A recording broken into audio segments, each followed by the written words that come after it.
الرحمن الرحيم قل يا أيها الكافرون لا أعبد ما تعبدون ولا أنتم عابدون ما أعبد ولا أنا عابد ما عبدتم ولا أنتم عابدون ما أعبد لكم دينكم ولي دين۔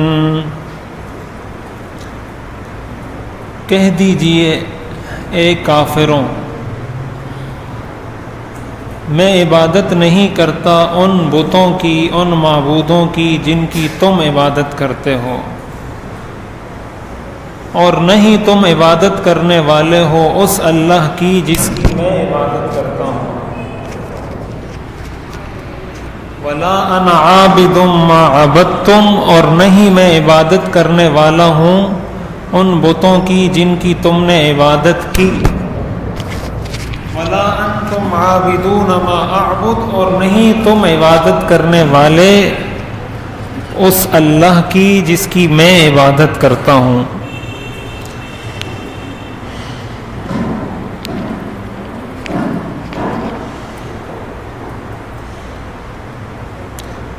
لکم دینکم ولی دین، تمہارے لیے تمہارا دین ہے اور میرے لیے میرا دین ہے۔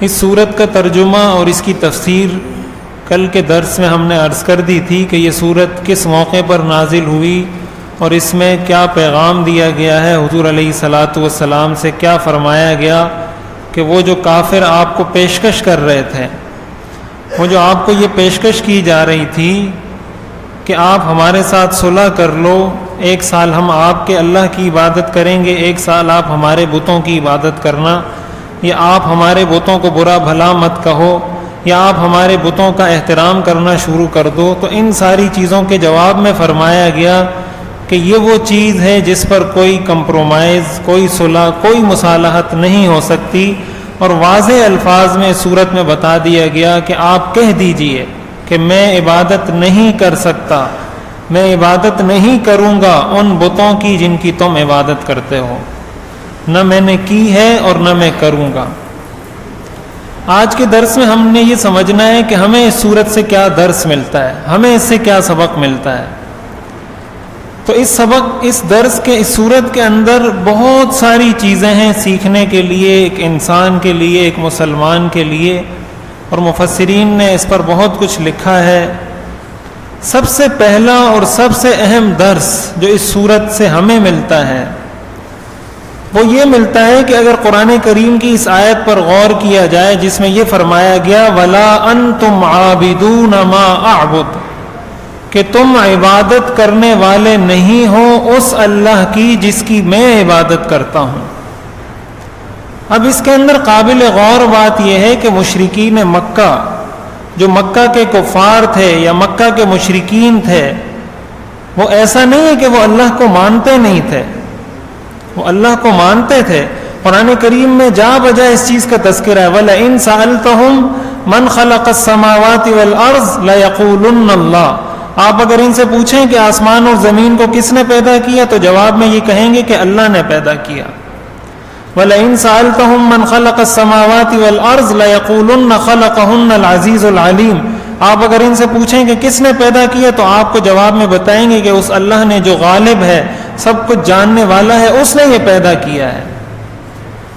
تو وہ اللہ کو مانتے تھے مشرکین مکہ، چنانچہ وہ بیت اللہ کا طواف کیا کرتے تھے، عبادت کیا کرتے تھے، صرف طواف نہیں کیا کرتے تھے، بیت اللہ میں جو عبادت کے لیے آتے تھے ان کی خدمت کیا کرتے تھے، ان کو کھانا کھلاتے تھے، ان کو پانی پلاتے تھے، ان کی ہر طرح کی خدمت کیا کرتے تھے، اور اس خدمت کو اپنے لیے سعادت سمجھتے تھے۔ لیکن ان کا مسئلہ کیا تھا؟ مسئلہ ان کا یہ تھا کہ وہ اللہ کے ساتھ ساتھ بتوں کی بھی عبادت کرتے تھے۔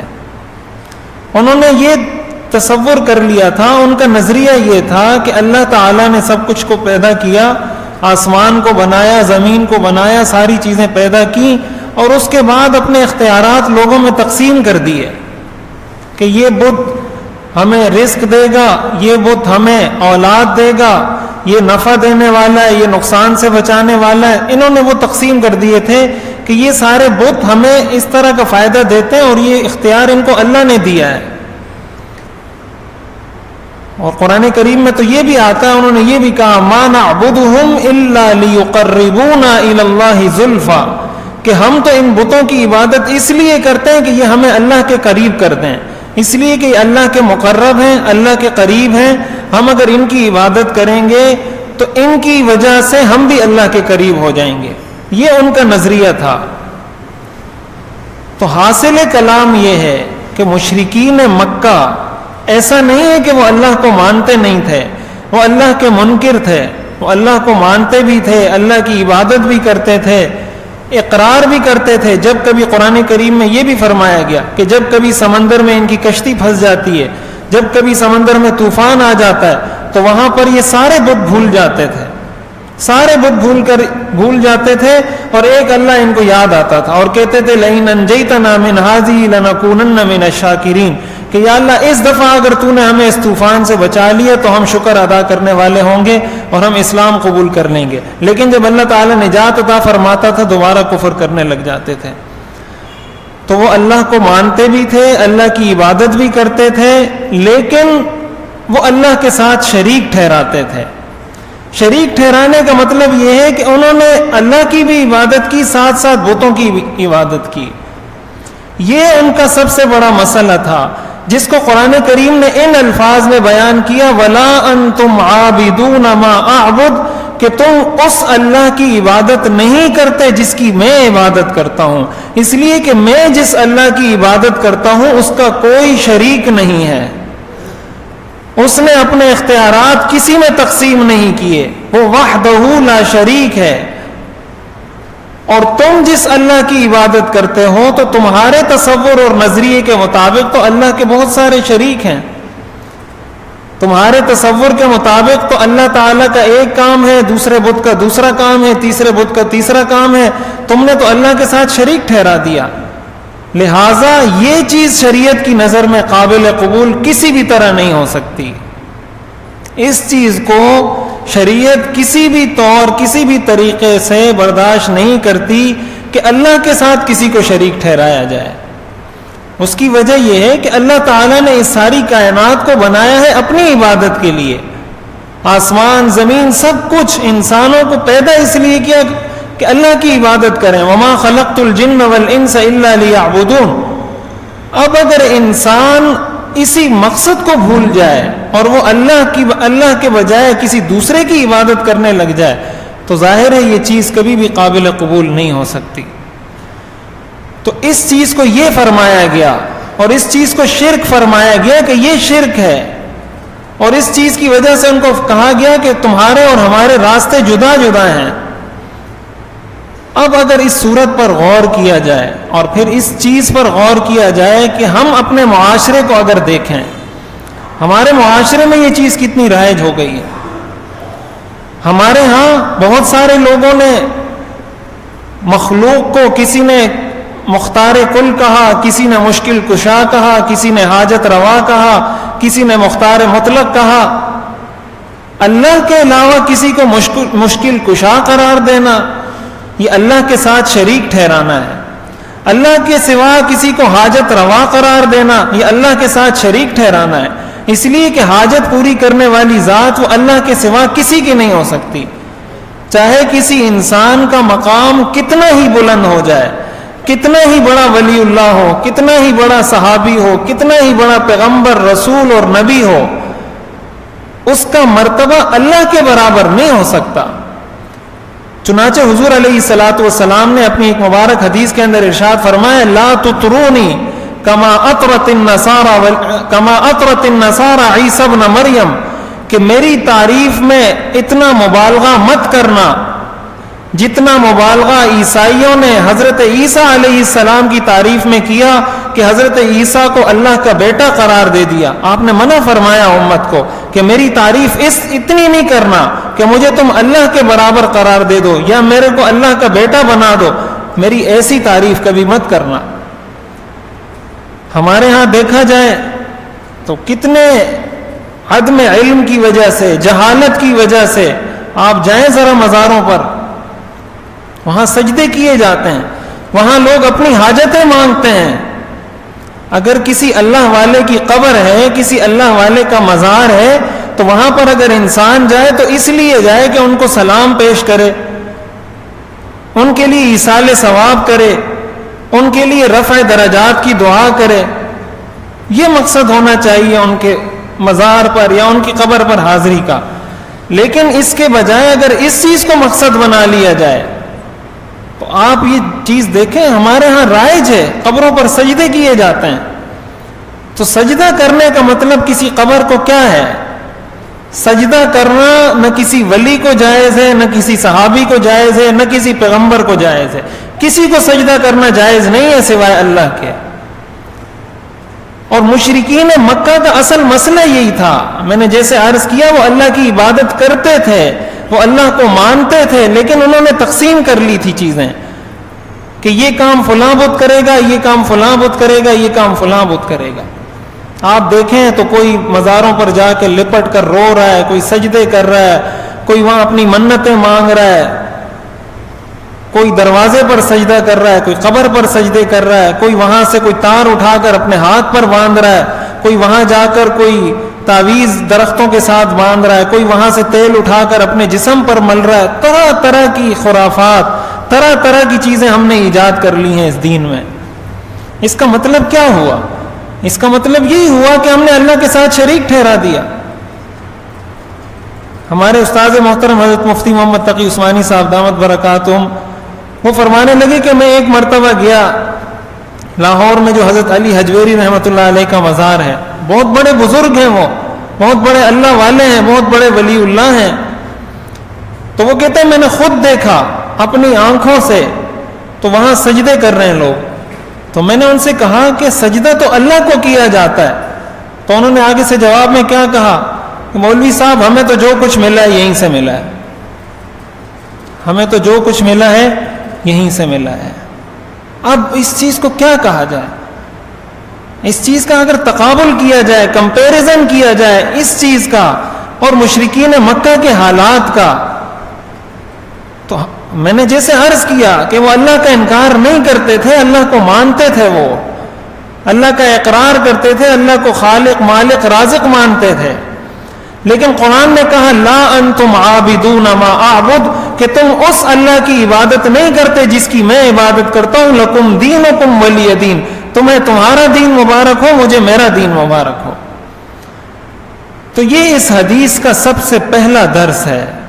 اب ہمارے ہاں جیسے کہا جاتا ہے، حضرت علی حجویری رحمۃ اللہ علیہ کو کیا کہا جاتا ہے؟ داتا، داتا دربار۔ داتا کا مطلب کیا ہوتا ہے؟ دینے والا۔ اب اللہ تعالیٰ کے علاوہ بھی کوئی ذات ہے جو دینے والی ہو؟ خود انبیاء نے جس در پر سر جھکایا، خود اولیاء نے جس در پر سر جھکایا، ہم اس در کو چھوڑ کر اولیاء کے مزارات پہ سجدہ کریں، ان کی قبروں کے سامنے سجدہ کریں؟ تو ظاہر ہے یہ چیز کسی بھی طرح شریعت میں جائز نہیں ہو سکتی۔ اس لیے اس چیز سے خود بھی بچنا چاہیے، اور لوگوں کے اندر یہ چیز عدم علم کی وجہ سے، جہالت کی وجہ سے یہ چیزیں پھیلتی ہیں، جب کسی کو قرآن کا نہیں پتا ہوتا۔ اب یہ وہ صورت ہے جو ہم ہر نماز میں پڑھتے ہیں، یہ تقریباً ہر مسلمان کو یہ صورت یاد ہوتی ہے۔ اگر مسلمانوں کو اتنا پتہ چل جائے کہ اس صورت کا درس کیا ہے، اس صورت کا ترجمہ کیا ہے، اس صورت کی تفسیر کیا ہے، یہ صورت بھی اگر سمجھ میں آ جائے، کم از کم انسان کا عقیدہ تو ٹھیک ہو جائے گا۔ اعمال میں اگر کمی کوتاہی ہو وہ تو قابل برداشت ہے، لیکن عقیدے کے اندر کمی کوتاہی اللہ کی نظر میں، اللہ کے ہاں کوئی کسی قسم کی کوتاہی برداشت نہیں ہے۔ یہ تو انسان کہہ سکتا ہے کہ میرے اعمال کمزور ہیں، لیکن یہ نہیں کہہ سکتا کہ میرا عقیدہ کمزور ہے۔ اعمال میں تواضع کی جا سکتی ہے، عقیدے میں تواضع نہیں کی جا سکتی۔ انسان جب عقیدے کی بات کرے تو کہے میں پکا موحد ہوں، میں پورا موحد ہوں، میں ایک اللہ کو ماننے والا ہوں، 100% میرا اس بات پر یقین ہے۔ اس میں کوئی تواضع نہیں چلتی کہ انسان یہ کہے کہ پتہ نہیں میں موحد ہوں یا نہیں ہوں، پتہ نہیں میں ایک اللہ کو مانتا ہوں یا نہیں۔ اس میں تواضع جائز ہی نہیں ہے۔ تواضع انسان اعمال میں کرے کہ پتہ نہیں میرے اعمال کیسے ہیں کیسے نہیں۔ اس چیز کو قرآن کریم میں فرمایا گیا وَلَا أَنْتُمْ عَابِدُونَ مَا أَعْبُدُ کہ تم عبادت نہیں کرتے اس اللہ کی جس کی میں عبادت کرتا ہوں، اس لیے کہ میں اس اللہ کی عبادت کرتا ہوں جس کا کوئی شریک نہیں، اور تم جس اللہ کی عبادت کرتے ہو تم نے اس کے ساتھ بہت سارے لوگوں کو شریک ٹھہرایا ہوا ہے۔ تو ایک تو اس سورت کا سب سے پہلا درس ہمیں یہ ملتا ہے، اور دوسرا درس، دوسرا سبق جو ہمیں اس سورت سے ملتا ہے وہ یہ کہ مشرکین حضور علیہ الصلاۃ والسلام کے پاس آئے تھے صلح کے لیے، مصالحت کے لیے کہ آپ ہمارے ساتھ صلح کر لیں۔ تو صلح بہت اچھی چیز ہے، قرآن کریم میں فرمایا گیا والصلح خیر، اگر معاملات میں کوئی اونچ نیچ ہو جائے تو آپس میں صلح کر لیا کرو، کوئی کسی کا حق دبا لے، کسی کی حق تلفی ہو جائے، آپس میں صلح کر لیا کرو۔ لیکن صلح کے اندر اور مصالحت کے اندر یہ بات یاد رکھنی چاہیے کہ کبھی بھی اصول پر اور کبھی بھی اسلام کے عقائد اور احکام پر کوئی صلح نہیں ہو سکتی۔ اسلامی عقائد پر، اسلامی احکامات پر کسی قسم کی کوئی صلح شریعت کی نظر میں قابل قبول نہیں ہے۔ اگر قابل قبول ہوتی تو حضور علیہ الصلاۃ والسلام صلح کر لیتے کہ ایک سال میں تمہارے بتوں کی عبادت کروں گا، ایک سال تم میرے اللہ کی عبادت کرو۔ ایسے موقع پر صاف الفاظ میں کہہ دیا گیا لا اعبد ما تعبدون لا انا عابد ما عبدتم، میں عبادت نہیں کرتا، نہ میں نے کی ہے، نہ کروں گا، نہ کرتا ہوں۔ تو آج ہمارے معاشرے میں یہ بھی ایک بہت بڑا مسئلہ ہے۔ حضور علیہ الصلاۃ والسلام نے صلح کی ہے، لیکن حقوق کے اندر، انسانی حقوق کے اندر، معاملات کے اندر، صلح حدیبیہ کے موقع پر آپ نے صلح کی اور بہت ساری ایسی شرائط قبول کی جس میں بظاہر مسلمانوں کا نقصان تھا، وہ صلح آپ نے کی۔ آپ مدینہ منورہ تشریف لائے، آپ نے مدینہ کے یہود کے ساتھ صلح کی، یہ صلح الگ چیز ہے۔ لیکن اگر کوئی آپ سے یہ کہتا ہے کہ آپ توحید کے عقیدے سے دستبردار ہو جائیں، آپ رسالت کے عقیدے سے دستبردار ہو جائیں، آپ آخرت کے عقیدے سے دستبردار ہو جائیں، ایسی صلح شریعت کی نظر میں جائز نہیں۔ اسی طرح شریعت کے احکام پر بھی صلح نہیں ہو سکتی۔ کوئی شخص اگر آپ سے یہ کہتا ہے کہ آپ نماز نہ پڑھیں، میں آپ کے ساتھ صلح کر لیتا ہوں، میں آپ کے دین کو قبول کر لیتا ہوں، آپ نماز پڑھنا چھوڑ دیں، یا آپ جہاد کو دین سے نکال دیں کہ جہاد دین کا حصہ نہیں ہے، اس لیے کہ اس وقت دنیا کو، کفار کو، مسلمانوں کے اس عمل سے تکلیف پہنچتی ہے۔ آج کل ایک نیا اصطلاح چلی ہے مکالمہ بین المذاہب کے نام سے۔ مکالمہ بین المذاہب کا مطلب یہ ہے کہ سارے مذاہب مل کر ایک مذہب بن جائیں۔ تو اس میں ہمیں یہ بات یاد رکھنی چاہیے کہ ایسے مکالمہ بین المذاہب کی شریعت اجازت نہیں دیتی کہ جس میں آپ اپنے عقیدے پر کمپرومائز کریں یا آپ شریعت کے احکام پر کمپرومائز کریں۔ ظاہر ہے اس وقت حق اور سچ دین وہ ایک مذہب اسلام ہے، باقی جتنے ادیان ہیں وہ تو سارے باطل ہیں، وہ تو سارے غلط ہیں۔ ان الدین عند اللہ الاسلام ومن یبتغ غیر الاسلام دینا فلن یقبل منہ، اللہ کے ہاں اسلام کے علاوہ کوئی مذہب قابل قبول نہیں ہے۔ تو وہ جو آپ سے صلح کرتے ہیں وہ اسی بات پر صلح کرتے ہیں کہ آپ کچھ چیزیں ہماری مان لیں، آپ اس چیز کو دین سے نکال دیں، اس چیز کو دین سے نکال دیں، اس چیز کو دین سے نکال دیں۔ ان کے ساتھ مکالمہ ہونا چاہیے، مکالمہ کیا جا سکتا ہے، لیکن اپنے کسی بھی اصول سے دستبردار ہوئے بغیر، کسی ایک دینی اصول یا حکم سے بھی اگر دستبردار ہونا پڑے، ایسے کسی مکالمے کی اسلام اجازت نہیں دیتا۔ تو ہمیں یہ بھی پتہ ہونا چاہیے کہ ہم جب دوسرے مذاہب کی بات کرتے ہیں، آج کل کہا جاتا ہے کہ انسانیت سب سے بڑا مذہب ہے۔ انسانیت کوئی مذہب نہیں ہے، اگر اسلام نہ ہو تو انسانیت آ ہی نہیں سکتی۔ انسانیت سکھائی ہی ہمیں اسلام نے ہے، اس لیے کہ جب اسلام نہیں تھا تو اس سے پہلے حیوانیت تھی، اور یہ کوئی دعویٰ نہیں ہے۔ آپ تاریخ کی کتابوں میں اس کا مطالعہ کر سکتے ہیں۔ حضور علیہ الصلاۃ والسلام کی بعثت سے پہلے کیا حالات تھے، عورتوں کے ساتھ کیا کیا جاتا تھا، بچوں کی کیسے تربیت کی جاتی تھی، معاشرہ کیا تھا، ایک دوسرے کے ساتھ ان کے تعلقات کیسے تھے، آپ جا کر دیکھیں، آپ کو پتہ چل جائے گا۔ تو یہ مذہب ہے، مذہب اسلام۔ تو آج کل یہ بھی بڑی کوشش کی جا رہی ہے مختلف ٹی وی پروگراموں کے اندر، مختلف ٹاک شوز کے اندر، مختلف کتابوں کے اندر، رسائل کے اندر اس پر مضامین لکھے جا رہے ہیں، اس پر باتیں کی جا رہی ہیں. تو یہ بات ہمیں بہت اچھے طریقے سے ہمارے ذہن میں کلیئر ہونی چاہیے کہ ہم ان کے ساتھ بات کر سکتے ہیں. قرآن نے بھی ان کو دعوت دی ہے، یا اہل الکتاب تعالوا الی کلمۃ سواء بیننا وبینکم، آ جاؤ اس بات کی طرف جو ہمارے اور تمہارے درمیان مشترک ہے. وہ کیا؟ اللہ نعبد الا اللہ، کہ ہم اللہ کی عبادت کریں بس. ان کو ہم نے اپنے مذہب کی طرف بلانا ہے، نہ یہ کہ ہم ان کے مذہب کی طرف چلے جائیں. تو یہ وہ دوسرا درس ہے جو ہمیں اس سورت سے ملتا ہے کہ مذہب اسلام کے اصول اور احکام پر کوئی کمپرومائز نہیں ہو سکتا. اور ایک تیسرا درس جو ہمیں اس سورت سے ملتا ہے وہ یہ کہ ایسے موقع پر قرآن نے کہا لکم دینکم ولی دین، کہ اگر کوئی آپ کی بات نہیں مان رہا، آپ نے اس کو دین کی دعوت دی، آپ نے اس کو دین کا پیغام سمجھایا، آپ نے اس کو بتایا دین کے بارے میں، لیکن وہ ہٹ درہم ہے، وہ اپنی بات پر ڈٹا ہوا ہے، وہ اپنی بات سے ٹل نہیں رہا، ہٹ نہیں رہا، اور آپ کو خطرہ ہے کہ ہو سکتا ہے یہ مجھے اپنے ساتھ بہا کر لے جائے، تو ایسے موقع پر شریعت نے کہا ہے لکم دینکم ولی دین. اس کو کہہ دو تمہیں تمہارا دین مبارک ہو، مجھے میرا دین مبارک. تم اگر اپنے دین سے ہٹنے والے نہیں تو میں بھی اپنے دین سے ہٹنے والا نہیں. ہمارے ہاں یہ بھی کمزوری پائی جاتی ہے کہ سامنے والا جو باطل پر ہے، جو غلط ہے، وہ اپنے مذہب میں، اپنے نظریات میں کسی قسم کی لچک نہیں دکھاتا، کسی قسم کی لچک دکھانے کے لیے تیار نہیں، اور ہمارا مسلمان وہ ان کی طرف جھک جاتا ہے. اس کا نقصان کیا ہوتا ہے کہ اپنے مذہب سے بھی جاتا ہے. اس لیے ایسے لوگوں کے ساتھ بحث مباحثہ.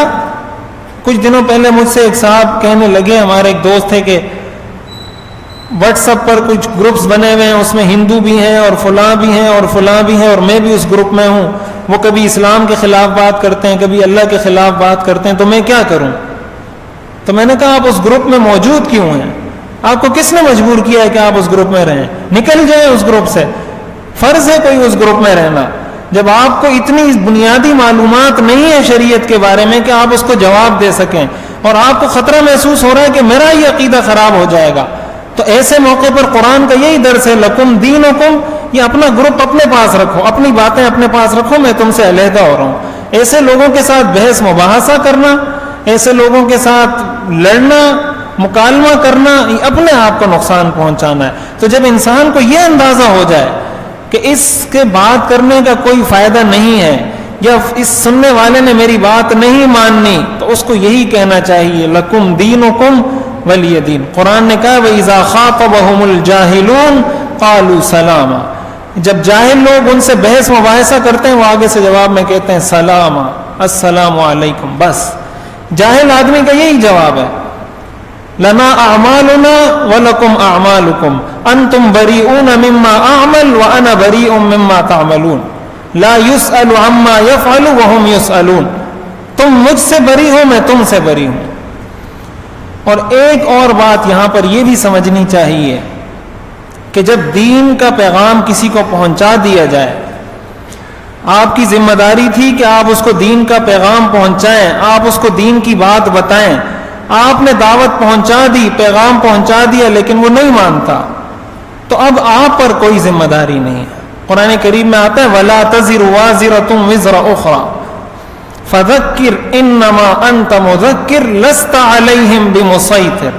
آپ نصیحت کیجئے، آپ کا کام ہے نصیحت کرنا، آپ کو ہم نے ان پر مسلط نہیں کیا. إِنَّكَ لَا تَهْدِي مَنْ أَحْبَبْتَ. جس کو آپ چاہیں اس کو آپ ہدایت نہیں دے سکتے. وَلَكِنَّ اللَّهَ يَهْدِي مَن يَشَاءُ. اللہ جس کو چاہے وہ ہدایت دیتا ہے. تو ایک داعی کا کام، ایک عالم کا کام، ایک مبلغ کا کام وہ یہ ہے کہ وہ اپنی بات، دین کی بات، دین کا مسئلہ، دین کا حکم بتا دے. اب اگر وہ بات نہیں مانتا تو اس کی ذمہ داری مجھ پر نہیں ہے. میں نے آپ کو ایک مسئلہ بتا دیا کہ یہ مسئلہ ایسا ہے، اور اب کوئی شخص میرے پاس آ کر کہے کہ فلاں علاقے میں ڈالمیا کی فلاں نمبر گلی میں تو وہ آدمی آپ کے اس مسئلے کے خلاف عمل کر رہا ہے، تو ایسا نہیں ہے کہ شریعت مجھے اس میں مجرم ٹھہرائے. کہ میرا مواخذہ ہو کہ وہ کیوں اس طرح کا غلط کام کر رہا ہے.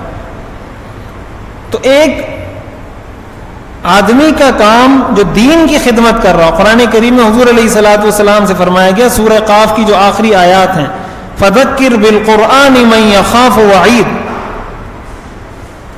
وما انت علیہم بجبار، کہ آپ کو ہم نے مسلط نہیں کیا، آپ نصیحت کر دیں ان لوگوں کو جو نصیحت قبول کرتے ہیں.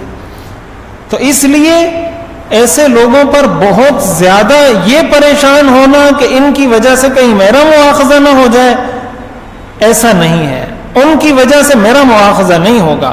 ہمارا کام ہے دین کی بات کرنا، ہمارا کام ہے دین کا پیغام پہنچانا، ہمارا کام ہے دین کی دعوت دینا، ہمارا کام ہے دین کا مسئلہ بتانا. اب اگر وہ مانتا ہے، حضور علیہ الصلوۃ والسلام نے کتنے لوگوں کو دعوت دی، کتنے لوگوں نے اسلام قبول نہیں کیا. ابو جہل نے قبول نہیں کیا، آپ کے اپنے چچا ابو طالب جنہوں نے آپ کی پرورش کی اور آپ کو پالا اور آپ کو ہر قسم کی تکلیفوں سے بچایا، انہوں نے اسلام قبول نہیں کیا. نوح علیہ السلام کے بیٹے نے اسلام قبول نہیں کیا، لوط علیہ السلام کی بیوی نے اسلام قبول نہیں کیا. تو ان پر کوئی ذمہ داری نہیں. ابراہیم علیہ السلام کے والد نے اسلام قبول نہیں کیا. تو ہمارا کام یہ ہے کہ ہم بات پہنچا دیں. ہمارے پاس بھی بعض اوقات لوگ آتے ہیں کہ مولوی صاحب آپ یہ مسئلہ بیان کریں، آپ یہ مسئلہ بیان کریں، آپ یہ مسئلہ بیان کریں. ہم مسئلہ بیان کر دیتے ہیں، لیکن اگر کوئی نہیں مانتا تو اس کی ذمہ داری ہم پر نہیں ہے. شریعت ہم سے نہیں پوچھے گی کہ تمہارے فلاں مقتدی نے یہ کام کیوں کیا تھا. ہاں اگر ہم نے مسئلہ غلط بتایا ہو کہ یہ کام ایسا کرو اور وہ غلط مسئلہ تھا، اس پر تو ہمارا مواخذہ ہے. لیکن اگر ہم نے مسئلہ صحیح بتا دیا، اب وہ عمل نہیں کرتا، وہ اس کا کام ہے لکم دینکم ولی دین ولا تزر وازرۃ وزر اخری. تو یہ وہ چیزیں ہیں جس کو ہمیں سامنے رکھنا چاہیے، اور اس سورت کو جب پڑھا جائے، اسی لیے حضور علیہ الصلوۃ والسلام نے صحابہ سے فرمایا تھا کہ جب رات کو سو تو بستر پر جاتے وقت اس سورت کی تلاوت کیا کرو، فإنها براءۃ من الشرک، اس لیے کہ یہ شرک سے برات کا اعلان ہے. حضرت عبداللہ ابن عباس رضی اللہ تعالیٰ عنہ کا قول ہے لیس فی القرآن اشد غیظا لابلیس منہا، کہ قرآن کریم میں شیطان کو سب سے زیادہ غصہ جس صورت پر آتا ہے وہ یہ صورت ہے. لأنہا توحید و براءۃ من الشرک، اس لیے کہ اس میں توحید کا بیان ہے اور شرک سے برات کا اعلان ہے. امام قرطبی رحمہ اللہ نے اپنی تفسیر کے اندر حضرت عبداللہ ابن عباس کا یہ قول نقل کیا ہے. اس لیے بعض روایات میں یہ بھی آتا ہے کہ اس سورت کی منافق آدمی تلاوت نہیں کرتا. اس کی وجہ یہ ہے کہ اس میں شرک سے برات کا اعلان ہے. تو ہمیں اس درس کو سامنے رکھنا چاہیے کہ ایک تو ہمیں شرک سے اپنے آپ کو بچائیں، نہ اللہ تعالیٰ کی عبادت میں، نہ اللہ تعالیٰ کی ذات میں، نہ اللہ تعالیٰ کی صفات میں کسی قسم کا کوئی شرک نہ کریں. اور دوسرا کام یہ کریں کہ جب ہم سے کوئی مصالحت کرے تو دین کے اصولوں پر، دین کے عقائد اور احکامات پر کوئی صلح نہیں ہو سکتی. اور تیسری بات یہ ہے کہ اگر کوئی شخص ہٹ دھرم ہے، اپنی بات سے نہیں ہٹتا، تو اس کے معاملے میں پریشان نہیں ہونا چاہیے. اس کو یہی کہنا چاہیے لکم دینکم ولی دین، تمہیں تمہارا دین مبارک ہو، مجھے میرا دین مبارک ہو. اللہ تعالیٰ سے دعا ہے کہ اللہ تعالیٰ ہمیں توحید کی دولت نصیب فرمائے، حقیقی معنوں میں ہمیں موحد بنائے اور شرک سے ہماری نسلوں کی حفاظت فرمائے. ایک مرتبہ اس سورت کا ترجمہ کرتے ہیں اور اس کے بعد دعا کرتے ہیں. قل یا ایھا الکافرون، کہہ دیجئے اے کافروں، لا اعبد ما تعبدون، میں عبادت نہیں کرتا ان بتوں کی جن کی تم عبادت کرتے ہو. ولا انتم عابدون ما اعبد، اور نہیں تم عبادت کرنے والے ہو اس اللہ کی جس کی میں عبادت کرتا ہوں. ولا انا عابد ما عبدتم، اور نہیں ہوں میں عبادت کرنے والا ان بتوں کی جن کی تم نے عبادت کی. ولا انتم عابدون ما اعبد، اور نہیں ہو تم عبادت کرنے والے اس اللہ کی جس کی میں عبادت کرتا ہوں. لکم دینکم، تمہارے لیے تمہارا دین ہے، ولی دین، اور میرے لیے میرا دین ہے. اللہ تعالی ہمیں عمل کی توفیق عطا فرمائے. وآخر دعوانا ان الحمدللہ رب العالمین. الحمدللہ رب العالمین، والصلاة والسلام علی رسولہ خاتم النبیین وعلی آلہ واصحابہ اجمعین. ربنا آتنا فی الدنیا حسنہ وفي الآخرة حسنة وقنا عذاب النار ربنا لا تزغ قلوبنا بعد إذ هديتنا وهب لنا من لدنك رحمة إنك أنت الوهاب۔ یا اللہ ہمارے گناہوں کو معاف فرما، یا اللہ ہمیں حقیقی توحید کی دولت نصیب فرما، ہر قسم کے شرک سے ہمیں بچا، ہماری نسلوں کی شرک سے حفاظت فرما، ہر قسم کی بدعات سے ہماری حفاظت فرما، ہمیں قرآن کریم کی صحیح سمجھ عطا فرما، تفقہ فی الدین نصیب فرما، قرآن کو پڑھنے پڑھانے کی ہمیں توفیق عطا فرما، قرآن کو سمجھنے کی توفیق عطا فرما، قرآن کریم پر عمل کرنے کی توفیق عطا فرما۔ یا اللہ ہماری تمام جائز حاجات اور مرادوں کو پورا فرما۔ وصلی اللہ تعالی علی خیر خلقہ محمد وآلہ واصحابہ اجمعین، آمین برحمتک۔